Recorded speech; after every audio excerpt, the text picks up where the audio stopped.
This is Demia Avery with the Demia Avery Show, the industry where we have real conversations with industry professionals who give you the real deal about building a career in entertainment. And today's guest is one of the best in the business. This guy, okay, as a working film, television, and stage actor, his credits include appearances in Black Mafia Family, She-Hulk, The Oval, Better Call Saul, Ozark, Cobra Kai, and so much more. He's an award-winning actor, teacher, on-set acting coach, and the artistic director of the Renaissance Project Theater Company, with dozens of stage credits and more than 30 productions under his belt as a director.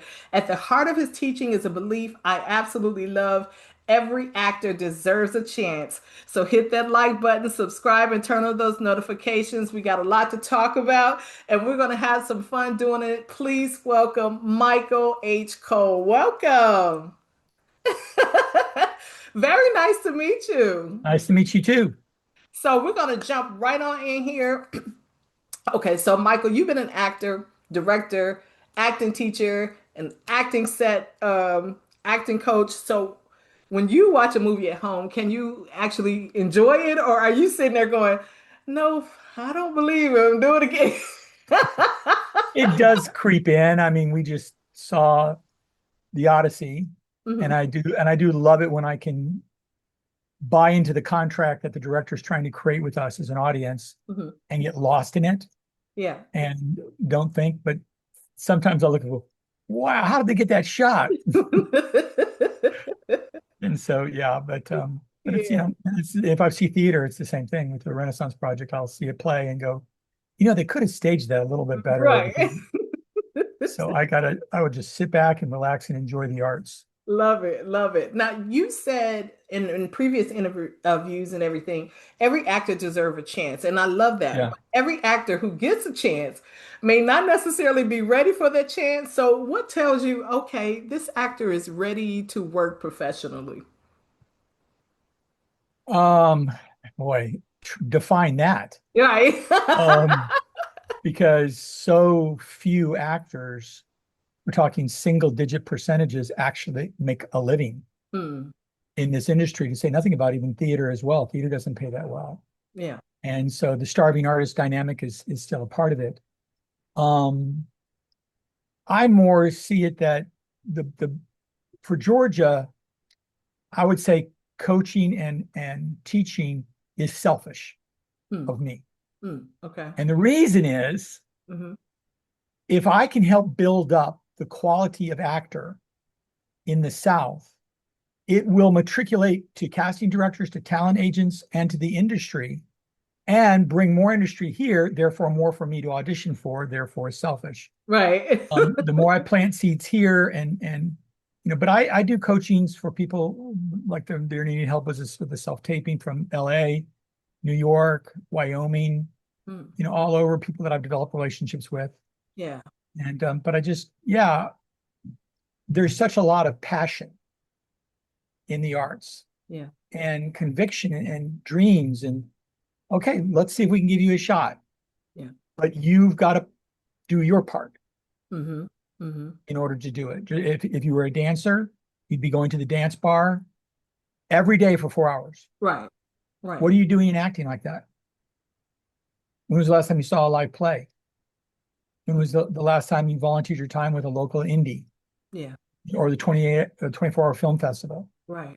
Um, study plays, Hmm. join your local community theater. No one can ever stop you from acting. They just may not be able to pay you to do it. Mm, that's a good point.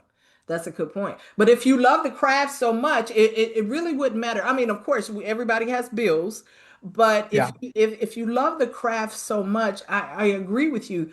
When is the last time that you've done these things to yeah, either sharpen your skills or just keeping the creative juices just flowing, right? right, right. And I think the moment they start to do that, the chances of something happening even momentarily Hmm. increase exponentially. Hmm. But if you just sit back and go, it's like if I was a brain surgeon Hmm. and you came up and didn't know that, and you said to me, So, Michael, what do you do? And I said, well, I'm a brain surgeon. Wow, that is amazing. Kudos to you. Wow. Thank you. Thank you. Thank you. But if you came up to me and said, Michael, what do you do for a living? I'm a film and television actor. Can you tell me how to get an audition? Because I want to do exactly what you're doing. And it's like, that's kind of degrading. Right, right. It's Like I like, didn't have to do anything to get to yeah. this point. Yeah.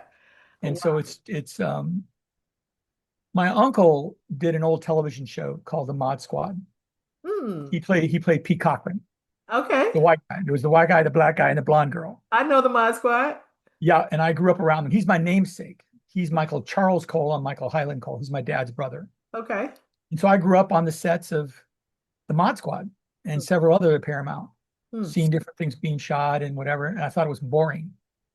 I don't want to do it. Right. And so very early on in the late 70s, early 80s, I started thinking about doing acting. My uncle said, don't do it. Do not do it.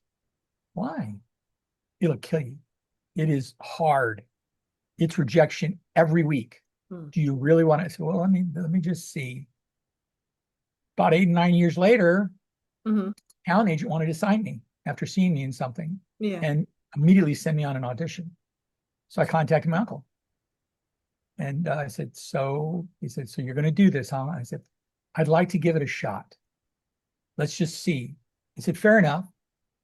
I said, what advice do you have? He says, I just have one. There's one word that if you have this one word, I will see you in 20 years and you're still pursuing it at some level. You may not be a celebrity, but you'll still be doing this and doing some work in the industry. Hmm. I have not yet found an actor that can give me the one word. Yeah. They'll say things like discipline, dedication, diligence. You know, what would you think I could possibly be saying? I One word. I was gonna say I was gonna say patience, but obviously that's not what you're thinking. No. Okay. Sustainability. Yeah. Yeah. And he said, if you in three categories, if you cannot sustain yourself financially, Hmm. relationally with your family, or relationally with your friends. Right. And he says, you can't have one. You have to have all three. I know a lot of actors eventually just quit because their family just won't support them, Yeah. thinks they're wasting their time. Guys want to get married, but if they don't have a consistent job, Mm. they're not going to, a girl's going to go, I'm not going to be your sugar mama. Right. Well, it's definitely a commitment for sure. Correct. Hmm. So the thing that taxes all actors is, can I sustain myself Mm. in all ways about who I am? Yeah. And if I can, the chances of you still seeing me doing this in 20 years is very high, Yeah. unless there becomes COVID. Right, right. Hurts Well, everything. now, okay, so you've been acting for many years, Yeah, and about 40. also, yeah, and then you've been teaching as well. Now, Yes. what would you say that you would wish somebody had pulled you inside and told you about when you were starting out? Is it the sustainability thing, or well, I guess it wouldn't be because that was something that was told to you. But what do you think? Well, let me tell you what it's not. Okay. It is never the better actor gets the part. Hmm. So stop thinking being a better actor. Okay. To be a good actor is just the basics. Hmm. But getting to be a better actor, that's going to change your book. No, it's not. It's just they never go, golly, look at all these actors that we just, but this person nailed it. But they don't look like they could be that person's spouse. Moving on. Yeah. Hmm. And until actors can understand that, Yeah. they are putting all their emphasis in the wrong place.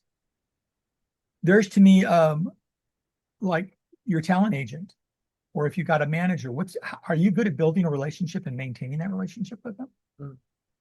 Or are you going to be pestering them and be high maintenance? Well, that's going to make a talent agency drop you quicker than a hungry duck on a June bug.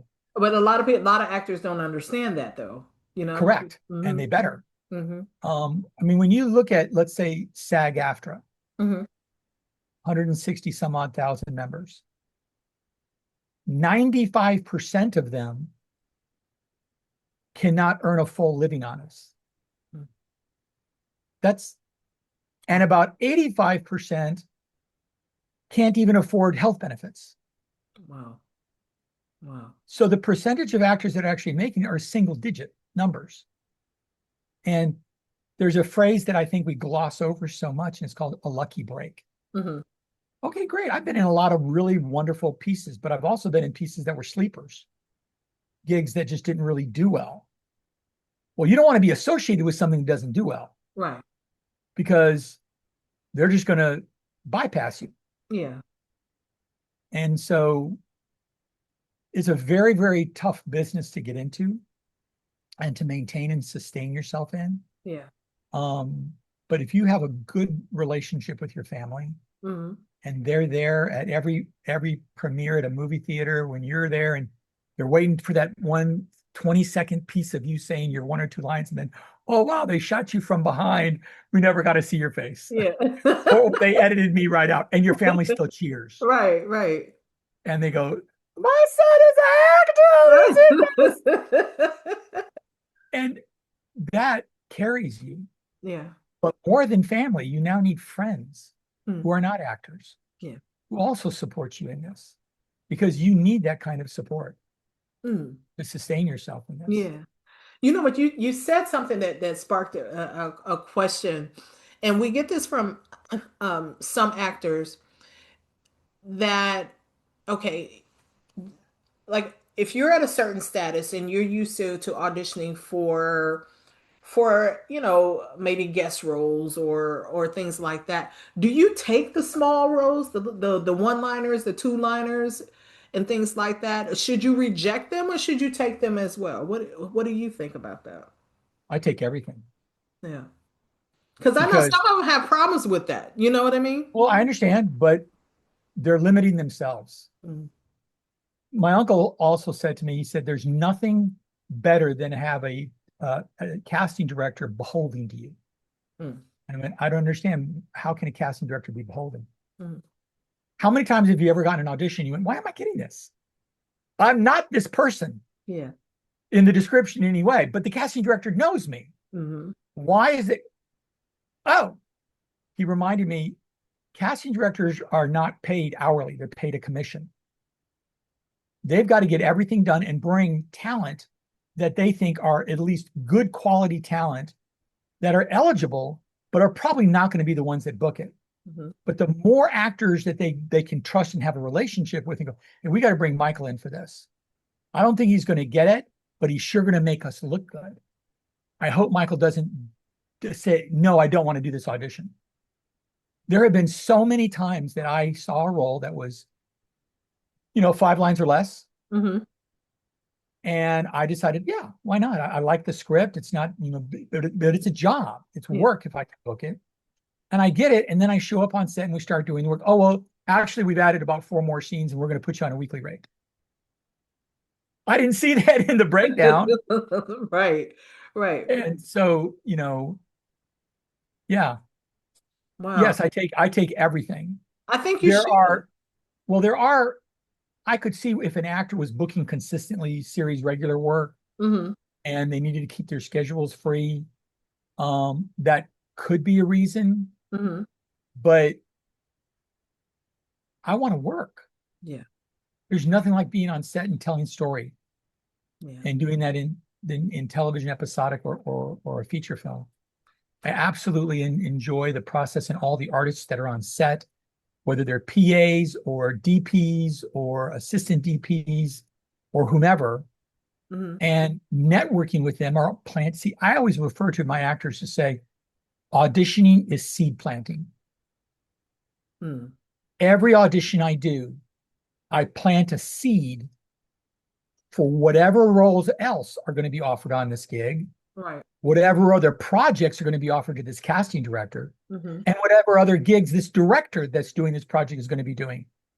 And I've had many auditions and bookings with something that it was a small part, but I wanted to plant seeds, and a director saw me in a self-taping and went, I know Michael, I've worked with him. Let's bring him in. he's going to be a larger role, which I'm glad he didn't have a big one, but boy, he knocked it home Right. with those, 5 and under. But that could So be the that's one to me. that could be the strategy though, right? That okay, Yeah. I'm just going to keep I'm gonna keep working with this casting director no matter what he sends in because I know when Yes. something big comes in that I'm going to be one of the I'm going to first be. people that is okay, I love that. And so he's beholding to me saying, and there's far too often that I'll Chase Paris, who used to be my talent agent, he's now a wonderful casting director, Yeah. actually booked me in 2 different jobs this year, which is thank God I got some work this year. Um, but for him, it's Mike, I just knew that this was going to be an opportunity for you. Mm. And I thank you for all the times you accept these auditions when I know that you know you're not going to get it. It really helps us to look good. I just want to say thank you. Oh, And nice. my uncle was right. Mm-hmm. Build a relationship, not just with your family or friends, but how about with casting directors? How about with your A good talent point. agent? Yeah. That's a good point. That's a good point. I know that the importance of building with an actor, but building that relationship with the casting director is just equally as important. Wow. Right. Okay. Now I know you've done like 30 plus stage productions and you work extensively in theater. What would Right. you say theater, what does theater teach an actor that you think film and television sometimes doesn't? Does that make sense? Film can develop celebrity status. Mm. Hmm. Television can establish work ethic. Okay. Theater develops skills Got it. because whenever I'm on set and I'm shooting, Hmm. it's like an audience in a theater show because there can be 30 or 40 people on the other side of that camera. They're all waiting to do what they're doing. And Hmm. I'm working with one particular actor. Truth is truth. Yeah. And whether it's in film, television, or theater. Now, could you be exposing yourself to bad theater where they're overperforming and then you want to, yeah, no, I'm talking good, solid theater. Atlanta's a great town for theater. Hmm. And not necessarily equity theater. I'm equity eligible, but I'm not going to join because I don't want to restrict myself in my own theater. Right. And I do very little performing now in my theater. What I love to do is to facilitate and direct and give opportunities to actors who other theaters won't want to use them because they also are pursuing film and television. They don't want to lose them. Right. I've actually had 12 performances for a show. And on the second weekend, I realized one of the actors was upset because he had just booked and realized he could not get back in time for one of those performances. Mm. And he said, if you need to cut me from the show, I said, no, you know what I'm going to do? I'm going to cancel that performance. Wow. And I did. Wow. And boy, that actor came back Yeah. and was willing to jump through hoops of fire for me. I'm sure. And it I'm was sure. perfectly fine. We just stacked up those people in other performances. Hmm. But I want to give, that's why we bring in a lot of talent agents and casting directors and production companies and directors to see our shows because they know that every actor I'm working with is also pursuing film and television. Hmm. Hmm. Wow. Yeah. Wow. We just Now, did 6 Degrees of Separation last year, okay. and Doubt. I'm looking at Wit. Hmm. And again, all the cast are film and television actors. Hmm. Now, okay, so you work with beginner actors, you work with advanced actors. Yes. What's something a beginner actor sometimes does better than an experienced actor? Because I know that experienced actors sometimes they overthink a lot of things. So what would you say? Well, let me give it this way. Okay. Actors have said, so what's your beginner level class? And I said, I don't teach a beginner level class. Well, advanced, I don't teach an advanced level class. What do you teach? All of them together in one class. Mm. Why do you do that? There's nothing more inspiring from a beginning level actor to see an advanced level actor working the same material and making discoveries that that beginner didn't find. Mm. But there's nothing more humbling for an advanced level actor to watch a beginner actor smoke them with the same sides that they had. So they go, oh my gosh, I need to work on that. Side eyeing him like you trying to take my Yeah. spot. I love it. I love it. I'm gonna give you a scenario, Michael. Yes, Okay, ma'am. so you have an actor say to you, Michael, I did the audition. I know I killed it. I was perfect for the role and I still didn't book it. What do you say to that actor? Uh, the easiest way to get over that is get to another audition, There you have it. Mm-hmm. Yeah. because when you have, like when I did She-Hulk, which was a fantastic opportunity, and I loved doing it, and they Marvel, and I've been doing onset coaching for Marvel. Hmm. And so they didn't realize that I was the same actor who'd been doing their onset coaching. Okay. Um, but Mark Ruffalo was wonderful to meet. He's everything you can imagine him being. He's just a wonderful person, a human being. And we were talking because we had some similar circumstances relative to COVID and family and our kids. And somebody came up and said, "Hey, is it really true?" He said, "I know what you're going to ask." And they said, "Well, is it true?" He said, "Well, the numbers aren't exactly the same." Really? They're more. What? I had close to 700 auditions over a 6 to 7 year period and didn't book a single one. Wow. Wow. How long are you going to wait? Because if you quit, you lose every opportunity. That's If you true. stick it out, Yeah. it's going to be tough, but opportunity is still there. Yeah. Wow, Michael, that's a good statement. That's ooh. And It takes a lot. there's Yeah. other actors from Kevin Costner when he Hmm. moved to LA and what he went through. My Hmm. own uncle, what he went through in the early 60s, and trying to take any job he could take. Um, this is hard. And it's even harder now Hmm. because talent agents are looking to more downsize to make sure that they have enough talent to get them auditions to not lose them. Right. Right. But yeah. Wow. With all of your experience and everything, can you tell when someone walks into your class or whether they have something special already or have you had students who make you think and then they completely surprised you? Yes, yes, and yes. Yeah. I mean, I've learned too quickly that not quickly over a long period of time of teaching that a first appearance, I don't know how long they took to prepare for that. Okay. And when you do an audition, they, even though they may give you 72 hours, which the union wants them to do, I get mine in 4 to 5 hours. I work that fast to make sure that I'm ahead of the curve. I can get my taping in as soon as possible. Hmm. Um, yeah, I'm kind of losing track of where you took that question because that was a deep question. Yeah. And do you ever get somebody that just Oh, yes, completely, yes, yes. yeah, completely surprised? Yes, I've had a number of actors that I can't came in and I went, no, we'll work together and let's see how it goes. Hmm. And after 5 or 6 months of working together, I go, Didn't see wow. that coming. Now, those actors don't do not does not necessarily equate to bookings. Right, right, right. All I can say is that you have matured as an actor Hmm. and you have more opportunities. And if some people can give you a chance, you might book some stuff. Yeah, yeah, But we all want a lucky break.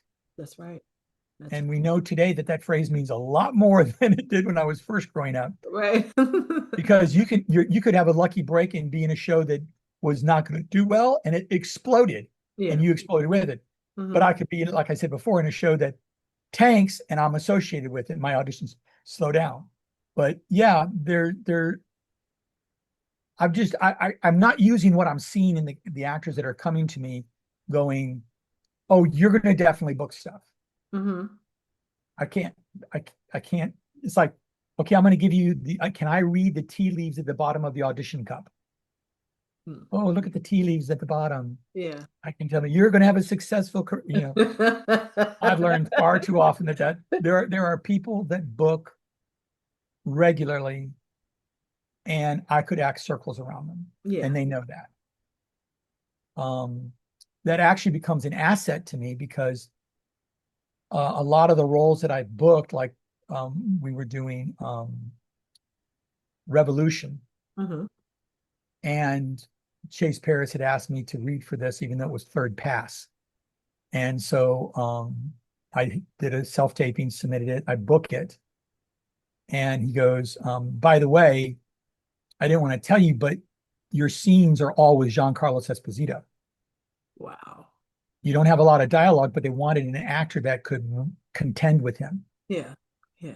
and contend in the sense of the passion for the theater, for acting. Yeah. That's amazing. And it was, I spent a week, in South Carolina shooting Revolution, and I was his steam train engineer for the show. And we bonded really quick. We shared numbers because he was actually he was up for an Emmy as Best Supporting Actor in Breaking Bad Mm-hmm. as Gus. Mm-hmm. And so I said, I'm praying for you. And then he said this. He said, yeah, this show right now, it's my debt reduction show. And I went, excuse me? Wow. Yeah, he was the antagonist as a series regular. Yeah. He said, he said, this is the second year, and I've really got to get this full second year, and I got to book something after this. I said, wait, what do you mean debt reduction? He looked at me and went, how much money did you think I made in Breaking Bad? I also went through a divorce. Mm. And like you, I have 4 kids.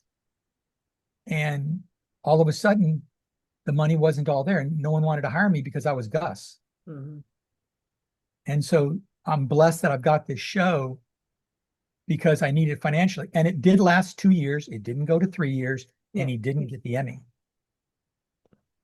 So yeah, so I guess it would be debt reduction. But how many times have you seen that? I always wanted to ask, so I'm gonna ask you this question. When you get a role and you work that role, so well that only people that they can only identify you with that particular role. So when you try to audition for something else, they only see you as this. So do you know how do people deal with that? Because it's like, okay, I still have to live after this major the role that I did. So what do they do in that case? What would you do? Well, I think the biggie for me would be being Mary Jane. And I was a series regular for 3 years on the show, but I sported a full beard Okay. as Greg Roberts. And the moment the show went down, I took the beard off and just went with the mustache. Mm, I needed to be able to be seen in another way. okay. But I was just the boss of a network. Mm-hmm. So I could still be seen in a lot of other capacities where I was in a suit, Yeah. or a tie and a shirt, or in committee meetings or conference meetings or that kind of thing. Versus some of the other things I've done that are a lot of actors will have issues with big science fiction or big horror projects. Because Walking Dead, for instance, Mm-hmm. I had a number of friends that booked the show and The Walking Dead. And when they wound up leaving The Walking Dead, they kept getting the same note in the casting room. I'm really sorry, but I'm not sure this is going to work because when I saw you walking in, the next thing I thought was going to be behind you was a zombie. You are so associated with So zombies in with a that, right, war. right, right. So that's why they often have to really work hard to convince, especially celebrity level actors, Yeah. from turning down roles simply because of the type of role that it is. Um, I've been blessed with a lot of diversity in the roles that I've done: Mm-hmm. clean shaven, mustache, beard, uh, like a business suit, a policeman, a principal of a school, Yeah. um, odd, weird, exotic characters that Mhm. I've enjoyed doing. Yeah. Um, but yeah, it's definitely a concern. And the best thing is to get counsel, especially from a manager, to go, okay, now if you get this, the money is really good now, but you may go without for a couple of years afterwards. And so that 600,000 that you got, less taxes, less agencies fees, commissions, doesn't equate to a lot in LA. Yeah. And so you have to sometimes weigh those. I've never had to weigh. Yeah, I want it. Let me audition. Right, Bring it right. on, bring it on, bring it on. But that's so hard because you want to do your best. You want your character to be memorable. You want to get the accolades that come from doing that particular role, but at the same time, you don't want to get typecast, and Mhm. so that you can't get any other roles. So I would imagine that's just a really hard thing for somebody to go into. Well, you also have to think about, you know, booking a role as a co-star Hmm. versus a day player. Okay. And you're thinking, oh, I'm going to do this for this one, but I'm not. But no, well, why should I not do the? And it's a very momentary kind of. Think about it this way: most roles that actors book that are day players or co-stars, not guest star, co-star, Hmm. are what I call gingerbread. Okay.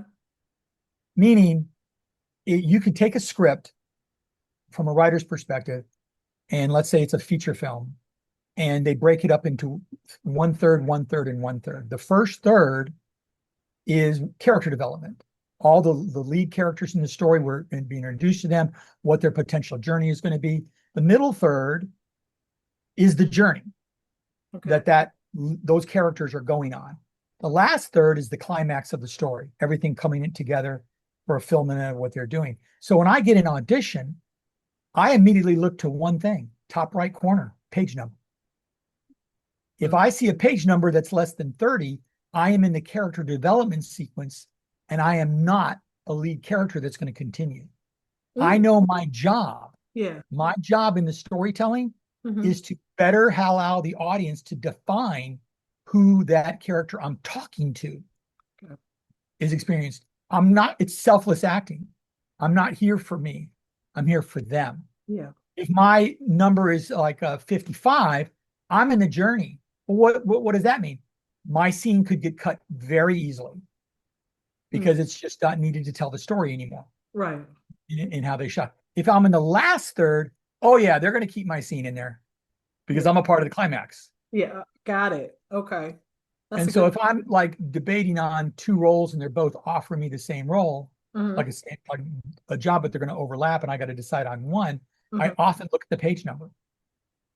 Wow. If that scene that I was reading for was 30 to 60 pages Hmm. in the middle, but the other one is like page 8 or page 90, Hmm. oh yeah, I'm going to do that. Right. But one of the hardest things for actors to do is to not showcase themselves. Okay. Don't showcase. This is not about you getting something. I need you to let that go. Real acting is very selfless. I am there to support the lead characters that are on this journey. Now, I've been able to book lead characters. Right. And I remember I was on my second day of shooting Being Mary Jane, Hmm. and I'm her boss. I'm a series regular, Gabrielle Union, amazing actress. Yeah. And Salim Akil, his wife was Mara Akil, who wrote the show. Salim came up to me and he kind of went, "Hey, Michael, come here." I went, "Yes, sir." And he said, "You are the emotional arc in this scene. I know you're used to not doing that, but please go for it." I went, "Really?" Yeah. Salim was wonderful. Yeah. And from that point on, it changed how I brought everything to the game for those 3 years that I was doing the show. Yeah. And because I have so many credits where I am, well, as a casting director would put it, you have cut your teeth on so many things. I can put you in any job now because I've seen what you can do, and I know you're going to do well on set. Right. Right. And the director's going to look at my resume and go, "Oh, Jean Carlos is going to love to work with you." Yeah. And I love building those relationships with them. I love that. I love that. Now, would you say being an actor has made you a better teacher or vice versa? A better person. Mm. Yeah. Love that. No, How I'm how serious, so? Yeah. because it's a job of selflessness. I'm not trying to promote myself. I'm trying to promote a story. And how can I fit in your storytelling that you can use me and want to use me without drawing undue attention? There's a term called pulling focus and pushing focus. Hmm. You don't want as an actor to pull focus because if it was you and I in the scene Hmm. and we can't see you, all we can do is see me. Yeah. And if you start doing so much to make us look at you, the camera doesn't want to focus on me. And I know that if I'm reading up against a lead actor, Yeah. I better push focus back to him. Yeah. It's not about me. It's not about what I'm doing. And the easiest way to do it is react to everything that person does that the audience can't see or the writer can't see, because in a self-taping, you can't see my reader. Hmm. But all of a sudden, I'm up there and I am reacting to everything that they're doing. All of a sudden, the audience wants to, I got to see that lead actor. I want to see how they're reacting. That's pushing the focus in the editing room, and it makes their job so much easier. But I know a lot of actors want to pull focus all the time. Yeah. And that's very destructive for a relationship, because the director is going to keep going, stop, can you, pardon my French, can you just say the damn line? Yeah. Yeah. You don't want to have a director say that on set, no matter how big or small your role is. You're doing too much. Yeah. And we thought that your self-taping would have weeded this out, Mm-hmm. but you probably did your self-taping 50 takes just to get it where you needed it. But here we're on set and you just got some additional sides. Right. You got to knock this home right now. Don't pull focus. Don't make it about you. Make it Great about them. message. Great And message. guess what that actor is also doing? You are trying to do the same thing to me. And in this industry, we call that chemistry. Right. When both actors are pushing focus to the other actor and vice versa, it's chemistry, and we feel relationship and connection. I love that. I love that. You have so many good gems in here. I'm so glad everybody's going to be paying attention to this, but I do have to ask a fun question.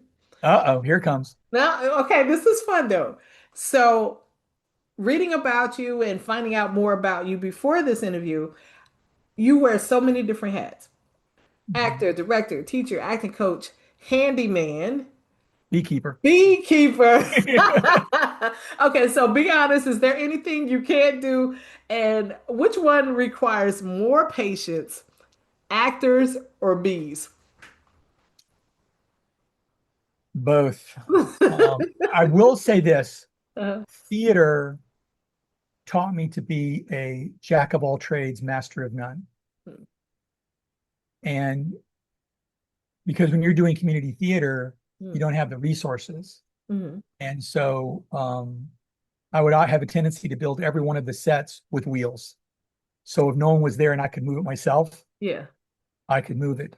And I found the value in mastering as best I could is from I can hang and focus lights. I can repair lights. I can hook up audio and use phantom power on a board to be able to pull the mic shotguns on the stage back. Mm-hmm. To the set itself, to sales of tickets, to concessions. I pretty much can function in any one of those categories, and I carry that over into film and television. Yeah. I just naturally wanted to say, well, what else can I learn? When I am on a set and I'm not shooting, I want to still be on set watching everybody. I want to see what the lighting people are doing and the audio people are doing. Yeah. I know at some point I'm going to need to use that for me to work on a project I want to work on. Yeah. And to me, it's a giant learning curve. My acting classes are lead actors. Okay.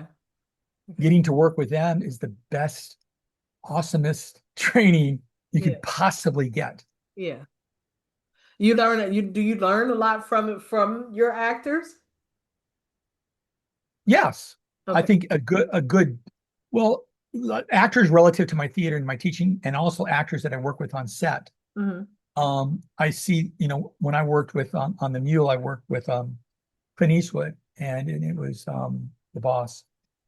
It was just him and I in an office, and I was his banker, and we were having to deal with stuff. And he had just turned 90, and he kind of would just sit there and just, like, if you're over here, and his eyes would kind of drift over here, and he would look at me, and so I would talk to him, and hey, my uncle was in Rawhide. He goes, he was, and all of a sudden he perks up and he engages with me. So I told him, and he goes, oh, I know who he is. And so we got it, and he drifted off again. I'm thinking, okay, is this just an older gentleman who's kind of losing it. Right. And the assistant director kind of whispered up to me and said, just keep doing because what you're doing is great. You're keeping them engaged. And as the assistant director backed off, he's talking to the DP and he's going, and the boss is like looking off in one direction while I'm talking to him. And the director was like, he's trying to whisper, I really need to put an 80 on this lens because how tight the room is. And I'm just not sure what to do. And all of a sudden, Clint Eastwood looking this way, went, use a 30. Oh. And the two of them looked at each other and went, dang it. Right. Pop it up. Oh man, that works so much better. Thank you, Mr. Eastwood. Yeah. He was absolutely engaged the entire time. All attention, paying close attention to everything you're saying. Oh, absolutely. And there's so many actors like him that they're first and foremost people, and they have a passion for what they're doing and a skill for what they're doing. And I just try to be like a sponge. And I love watching them when they're silent, how they're using their behavior to communicate with no words.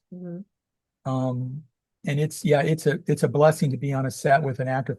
And even if it's an actor that's not a celebrity, but they earn that part, I want to learn more about them and who they are. Yeah. And see what else I can glean from them.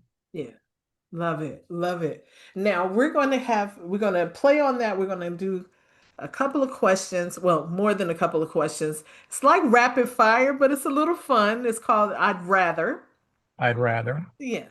So it's you rather do this or that. So okay. I'm just going to go down. You got to answer the questions fast. Don't think too much about it. Okay. Number one, work with an actor who never knows their lines or one who knows everybody else's lines. Actor who never knows his lines. Coach an actor who says, I can't cry, or one who won't stop crying. One who can't. Okay. Have a student challenge everything you teach or agree with you about everything, but never practice any of it. Challenge me. Yeah. I learn more from being a teacher than I do from my acting. I learn about me and I learn about how I process things, but I'm not so arrogant that I know all the answers. Love it. Okay. Forget your line on stage in front of 500 people or completely blank during an audition for your dream role. Okay. I've done both. I have gone up on I don't even know. We were doing Christmas Carol and that happened. And usually when that happens is when the director alters the intent of the scene on the spot because he wants to riff it in a different direction. Okay. And if I have not done speed drills with my lines where I'm just saying them as fast as I can, and if I spent too much time delivering the lines in practice with only one emotional position, all it takes is for the director to give me a different emotional position. Yeah. And my lines are linked to that first one.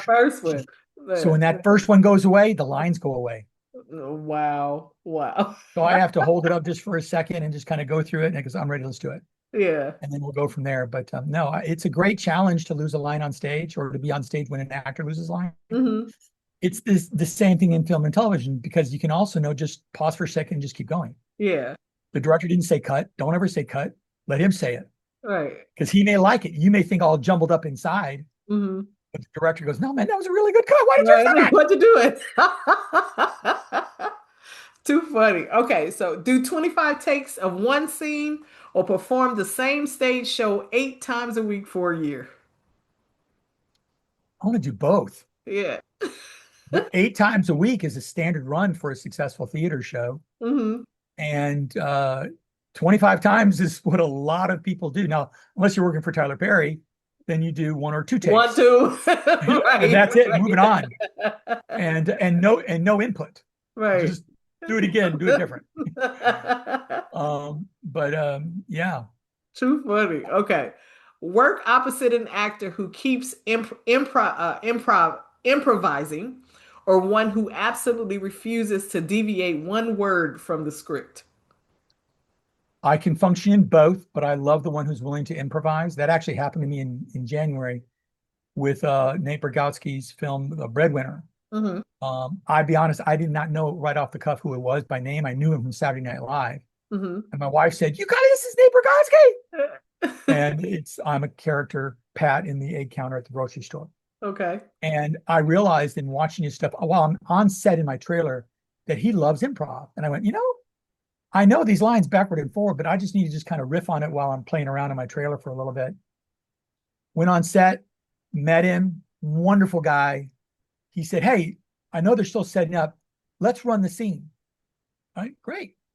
Hmm. So I went in a position that I thought would work. He went over his. He says his first line, and it's not his first line. He made it up. Okay. It was a line that, where did that come from? And very quickly to myself went, "Oh, you're going to go there? Excellent. I'm going to make you look awesome." Yeah. And I immediately said, because it's yes and yes, sir. And I walked right up to him. And from that point on, we shot for about 2.5 hours. And we didn't do any one of the takes the same as the next one. Yeah.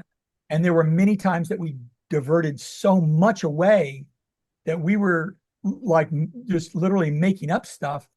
And the director kept on yelling from Video Village, "Keep doing it, Mike. Just whatever. What do you remember? Yeah, do that again." "Hey, you good? Good. Let's do it." And that's a real thrill as Yeah. an actor I bet.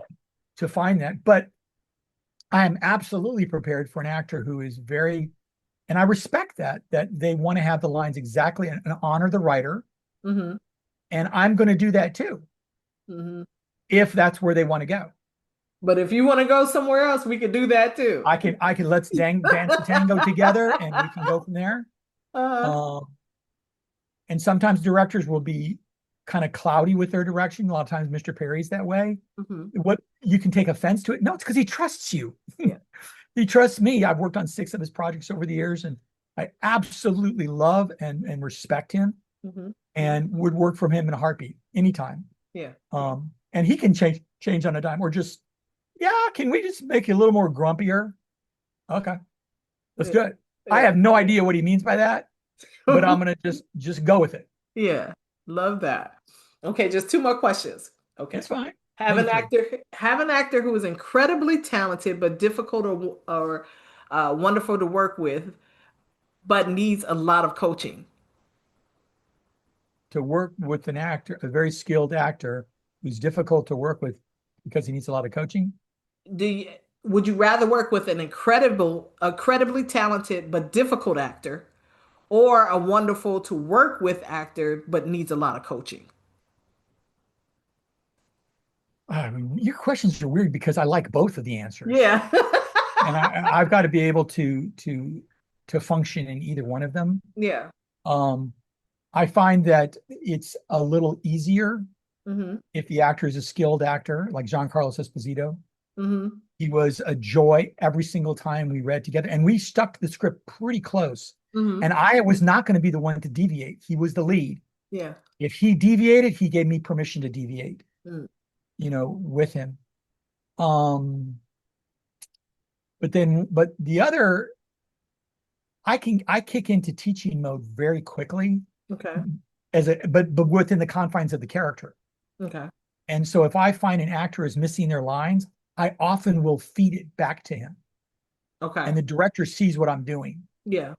And the actor feels so appreciative. Yeah. We were shooting something actually for Mr. Perry during COVID Mm-hmm. at Camp COVID, the Fort McPherson. Yeah. And he shoots a lot in a day, Mm-hmm. a lot, sometimes 20 to 30 scenes Yeah. in a day Yeah. for one project. And there was an actress who had been shooting for the last 2 days, and another actor was with me, and we were going to go into this scene with her, and the weight of the scene was on her. And she came up to us and said, "Hey, listen, can we just run lines a lot?" And we went, "Sure." I said, "Is everything okay?" And this was late morning. And she said, "Yeah, I just finished doing 16 scenes and I got 10 more to do after this. And they're getting jumbled, and I don't want to disappoint Mr. Perry." I went, "Absolutely." And all of a sudden she felt the support from us, Yeah. and you could just see this burden lifting off of her shoulder. And she was amazing. Yeah. And the fear and the concern, she knew that we were there as a safety net. which is how it is for theater. Yeah. Theater actors have safety nets and they're your fellow actors. And she felt that from us, and especially from the other actor that was with me. He had a lot of work to do with her. Mm. And yeah, it's every actor deserves a chance, and so does she. She may have booked this, but she needs people that can be there for her. Yeah. Yeah. Wow. Okay. Last question. Yes, Would ma'am. you rather teach an actor who thinks they're Meryl Streep after one acting class, or an actor who's actually amazing but still asks, "Was that okay?" after every scene? Sanford Meisner, you've heard that. I don't know if you've heard the Mhm. name. Mhm. In his book, his autobiography, he recanted a scenario that had happened to him on a number of occasions, but this one in specific. He had a class, and it was all newbies, Mm. and their very first class. And at the end of class, they were all thanking him and were looking forward to the next class, except this one person waited until they were all gone, and he came up to him and said, "Mr. Meisner, I'd like to ask you a question." And he went, "Okay, sure." He said, "Do I have what it takes to make it in this industry?" Wow. And he went, "Do you really want me to answer that? Is that the question you're asking?" "No, I want to know, do you think I have what it takes to make it in this industry?" And he said this very famous answer, "Ask me in 20 years." Mm. And he made a note. He said, the young actor didn't have any patience for this industry. Yeah. This industry would eat him alive, Yeah. but it was up to him to make that decision. Right. And so I've oftentimes had to ask actors who said that the very same thing. Do you really want me to answer that question? Mm. And if they go, yes, and so then I give them the reply and they go, well, what can I do? And I said, you are an artist and you need to refine that tool. And it's not going to happen in one class, ever. Um, I don't want to discourage you, but I don't want to encourage you. If this is something you want to pursue, then by all means, I will help you to pursue it. Yeah. But you got to be willing to work with me. That's right. That's But I right. want to give them all a chance. I love it. Now, with that being said, Michael, you have dropped so many jewels. Um, Gosh, I want to make sure that everybody that's watching really pays attention to a lot of things that you have said. Um, Anytime you want to come back, please come back and share. Like, because I just feel like Let's do this tomorrow. Tomorrow, let's go tomorrow. I just feel like there's so many questions that I want to ask, and you have so many things to teach. But not only as an actor or a teacher, I feel like you have life gems, you Mhm. know? So thank you so much for joining us Oh, my today. pleasure. Can I add one little thing? Absolutely. And I'm not going to add it to you. Okay. Okay. Okay. Listen, guys, it's a tough, tough time right now in this industry. But since the late 20s, when it went from silent movies to talkies, everyone thought the industry was dead. Then they started doing colorization. They thought people are going to think it's a cartoon, and they thought it was dead. And then about every 15 years, there was a technological change or financial change in how the industry was functioning. And every time it was hard, but we came through it and we were better for it. Mm. That's happening right now. Don't forget, you're not the only one suffering. Talent agents are, casting directors are, producers are, directors are, every member of crew is. We're all in it together. I want to see you in 20 years. That's right. All right. With that being said, thank you, Michael, for hanging out with me today. This was fun, but more importantly, you gave actors some real information they can actually use, and I appreciate that. And to everyone watching, if Michael said something that made you think, okay, I needed to hear that, hit that like button, subscribe, and share this interview with another actor. I'm Demia Avery, and this is the Demia Avery Show, the industry. Remember, I see you, we see you, and it's great to be seen. See you next time.